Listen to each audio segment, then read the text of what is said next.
On January 12, 1945, one of the most intense and decisive offensives of the Second World War erupted on the Eastern Front.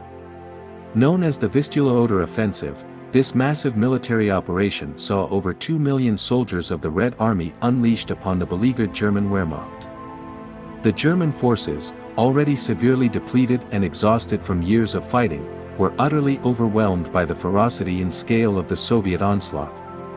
By the end of January, Stalin's troops stood less than 70 kilometers from Berlin, marking a dramatic shift in the course of the war.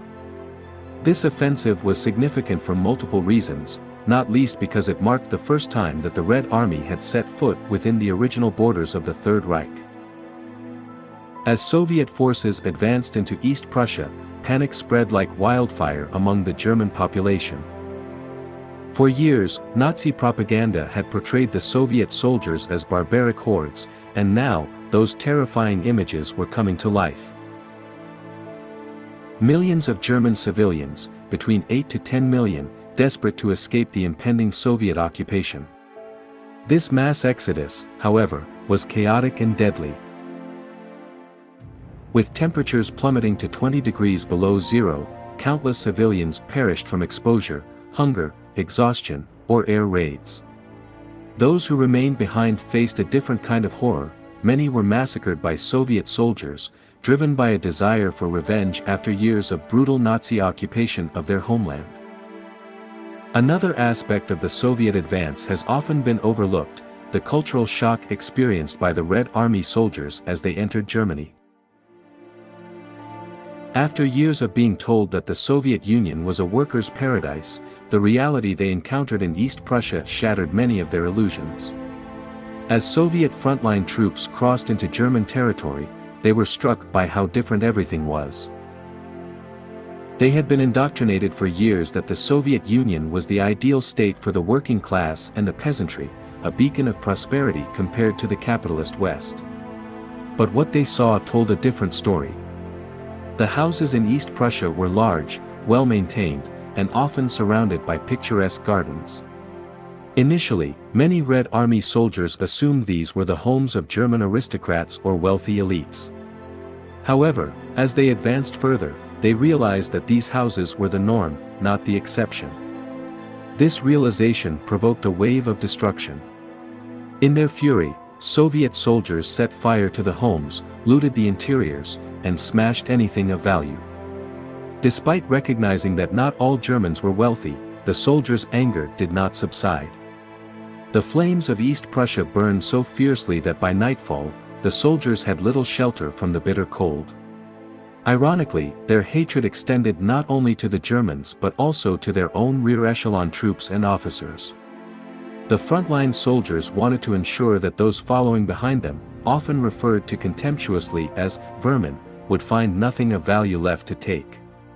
The cultural contrast between the Soviet Union and Germany became even more evident as the Red Army moved deeper into enemy territory. Soldiers were astonished by the number of pianos and radios they found in almost every home. These luxuries, virtually unheard of in the Soviet Union, stirred a mixture of envy, bewilderment, and anger among the troops. Many began to feel betrayed by their own leaders, questioning why their country, which had supposedly been superior, appeared so impoverished compared to Germany. Letters home from Soviet soldiers expressed these conflicting emotions.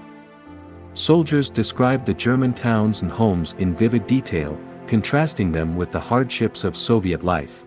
Although most of these letters were not written with malicious intent, the Soviet authorities feared that such reports could undermine morale and the ideological foundation of the regime.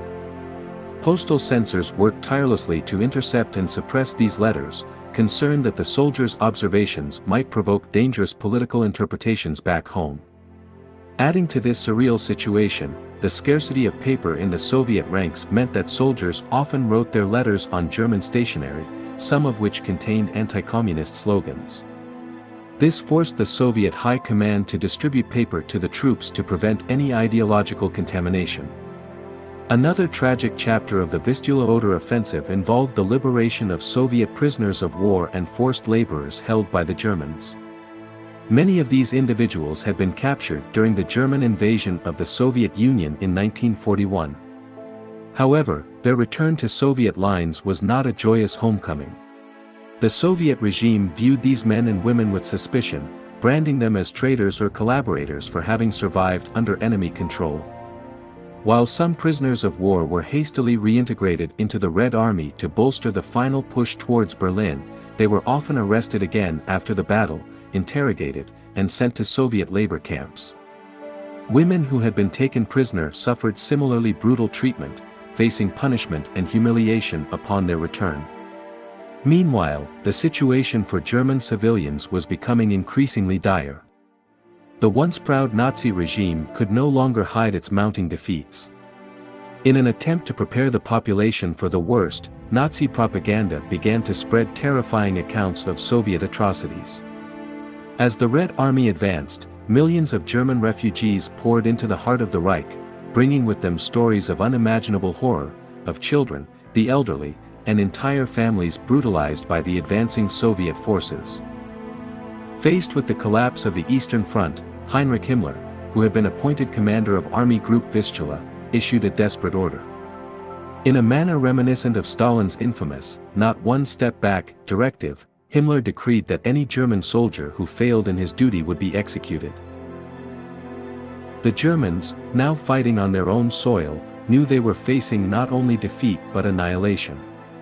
By mid-February 1945, the Germans had managed to stabilize a defensive line along the Oder River, though it was clear to all that this was only a temporary reprieve. The Red Army, having torn through Eastern Europe with unstoppable force, now stood at the gates of Berlin. The war was nearing its inevitable conclusion, but the cost in human suffering would continue to mount in those final, bloody months. The Vistula-Oder Offensive was a turning point not just for its military impact but for the profound psychological and social consequences it had on both Soviet and German societies. It was a campaign that exposed the fragility of ideologies, the depths of human cruelty, and the devastating toll of total war.